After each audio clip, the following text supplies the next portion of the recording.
हम डरते किसी से नहीं। 14-15 के नीतीश कुमार और 21-22 के नीतीश कुमार में जमीन आसमान का फर्क है। हमको बिहार की राजनीति से कोई लेना देना नहीं है। भी नीतीश कुमार की प्राथमिकता यह है कि कोई न कोई जुगत लगा के, लालटेन पकड़ के, कमल के फूल पर बैठ के किसी भी तरह मुख्यमंत्री बने रहे। तो दोनों में आपको फर्क नहीं दिख रहा है, जिस वजह से मैं नीतीश कुमार के बिल्कुल विरोध में हूँ। तो जितनी ताकत भगवान ने हमको दी है उतनी ताकत से आपका विरोध भी करेंगे। उसमें मोदी जी भी शामिल हैं और नीतीश कुमार, लालू यादव भी शामिल है। बिहार के पिछड़ेपन की बात आप कर रहे हैं, जैसे लालू जी, नीतीश जी, क्यों ना आपको भी दोषी समझा जाए, क्योंकि उन्हीं लालू और नीतीश और मोदी जी के लिए आपने भी काम किया हुआ है इस बिहार में। बिल्कुल, मैंने जो काम किया है वो डंके की चोट पे किया है। बहुत लोग ये सवाल करते हैं, आपको करना भी चाहिए कि भाई यही नीतीश कुमार है जिनको आपने, लालू के लिए मैंने कभी काम नहीं किया, जिनकी मदद आपने 14-15 में की है। ठीक बात है, इस सवाल का जवाब सुन लीजिए। 14-15 के नीतीश कुमार और 21-22 के नीतीश कुमार में जमीन आसमान का फर्क है। प्रशासक के तौर पर, राजनेता के तौर पर और मानवता के आधार पर। 14-15 में जिस नीतीश कुमार की मदद मैंने की थी, उसके बारे में एक बिहार में ज्यादातर लोगों की सोच थी कि उन्होंने 2005 से 2012-13 के दौर में बिहार में कुछ करने का प्रयास किया था। नीतीश कुमार चुनाव हार गए थे, चुनाव हारे नहीं थे, उनकी पार्टी को लोकसभा में झटका लगा था। नीतीश कुमार हमसे दिसंबर 2014 में मिले दिल्ली में आकर। उनको किसी ने बताया था कि भाई मोदी जी का अभियान जिस लड़के ने किया है वो बिहार का है। तो मैंने उनको ये कहा कि साहब, अगर आप मुख्यमंत्री वहाँ थे और अच्छा काम कर रहे थे तो आप वापस बनिए, मांझी जी को हटाकर बनिए। आपने मांझी जी को क्यों दे दिया? आप बनिए, और चुनाव में अगर जो आपको सुविधा चाहिए, मदद चाहिए, तो हम लोग कंधा लगाएंगे। इसलिए नीतीश कुमार की मदद की, क्योंकि हमको बिहार की राजनीति से कोई लेना देना नहीं है। बिहार के होने के नाते मेरी समझ थी कि भाई ये आदमी वहाँ अच्छा काम कर रहे हैं तो काम कीजिए। उन्होंने लोकसभा हारने के बाद मांझी जी को बना दिया था। तो मेरा ये जरूर उनको प्रस्ताव था कि लोकतंत्र में आपको अधिकार नहीं है कि आपको जनता ने चुना, आप किसी दूसरे को बैठा दीजिए। आप वापस आइए, जिम्मेवारी लीजिए, चुनाव में आपकी मदद मैं करूंगा। मैंने मदद उनकी की भी, लेकिन मैंने उस नीतीश कुमार की मदद की थी जिसने 2005 से 2012-13 में काम करने का प्रयास किया था। मैंने उस नीतीश कुमार की मदद की थी जो 2014 में चुनाव नहीं हारे थे।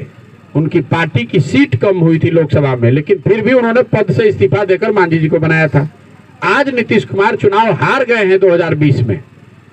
2020 में नीतीश कुमार चुनाव हार गए हैं। 243 की सीट में उनको 42 विधायक आया है। फिर भी नीतीश कुमार की प्राथमिकता यह है कि कोई न कोई जुगत लगा के, लालटेन पकड़ के, कमल के फूल पर बैठ के किसी भी तरह मुख्यमंत्री बने रहे। तो दोनों में आपको फर्क नहीं दिख रहा है। तीसरी बात, जिस वजह से मैं नीतीश कुमार के बिल्कुल विरोध में हूँ, नीतीश कुमार को जिसकी मदद मैंने की थी, ये वो नीतीश कुमार हैं जब गैसल असम में एक रेल दुर्घटना हुई थी, वाजपेयी जी तो प्रधानमंत्री थे। नीतीश कुमार रेल मंत्री रहते हुए इन्होंने पद से इस्तीफा दे दिया था। वाजपेयी जी ने कहा कि इस्तीफे को अस्वीकार कर दिया जाए कि भाई आपने इस्तीफा दे दिया, आप काम कीजिए, हम अस्वीकार करते हैं। नीतीश जी का बयान ये था कि भाई जहां 290 लोगों की मृत्यु हो गई, उस चेयर पर मैं बैठ नहीं सकता हूं। आज वही नीतीश कुमार हैं। कोरोना के दौरान हजारों लोगों की मृत्यु हो गई, लाखों बिहार के बच्चे दर दर का ठोकर खाते रहे, पैदल चलते रहे, पूरा भारत में हम लोग हंसी के पात्र बन गए। नीतीश कुमार अपने बंगले से नहीं निकले, कोई प्रयास नहीं किया कि उन बच्चों की मदद की जाए। आज प्रयास चाह रहे थे कि इस्तीफा, मतलब जब बंगले से बाहर नहीं निकले, इतने लाखों लोगों की मौत हो गई, आप कह रहे हैं, तो ऐसी परिस्थिति में आप सीएम से इस्तीफा चाह रहे थे कि हम इस्तीफा मांगने वाले कौन है? मैं अपना जो मूल्यांकन है उस आदमी के बारे में वो बता रहा हूँ। मेरी अपेक्षा थी कि भाई मुख्यमंत्री होने के नाते जब बिहार के लड़के रोड पर 2-2 हजार किलोमीटर पैदल चल रहे थे, बाहर तो जाए। मैंने उस समय फोन पर बात भी किया है कि दिल्ली में लड़के फंसे हुए थे। मैंने उनको ये भी सलाह दिया कि भाई कम से कम कुछ अफसरों को यहाँ बैठा दीजिए बिहार भवन में, बस से यहाँ से लड़के जा सकते हैं, क्योंकि दिल्ली सरकार ने लोगों को उठाकर यूपी बॉर्डर पर डंप कर दिया था। हजारों लोग तड़फड़ा रहे थे कि कैसे हम जाएं।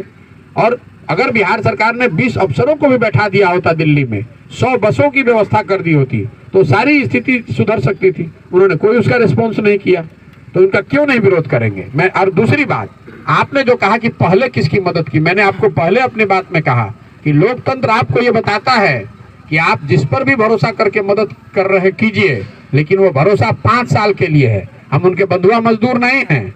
आप बंधुआ मजदूर बनकर जिसको वोट देना चाहते हैं दीजिए, लेकिन हमारी जो सोच है कि हमने आपकी मदद की, आप जीत कर आए, 5 साल आपको काम करना था। आप काम कीजिएगा तो आपकी मदद करेंगे, नहीं काम कीजिएगा तो जितनी ताकत भगवान ने हमको दी है उतनी ताकत से आपका विरोध भी करेंगे। उसमें मोदी जी भी शामिल हैं और नीतीश कुमार लालू यादव भी शामिल है। हम डरते किसी से नहीं।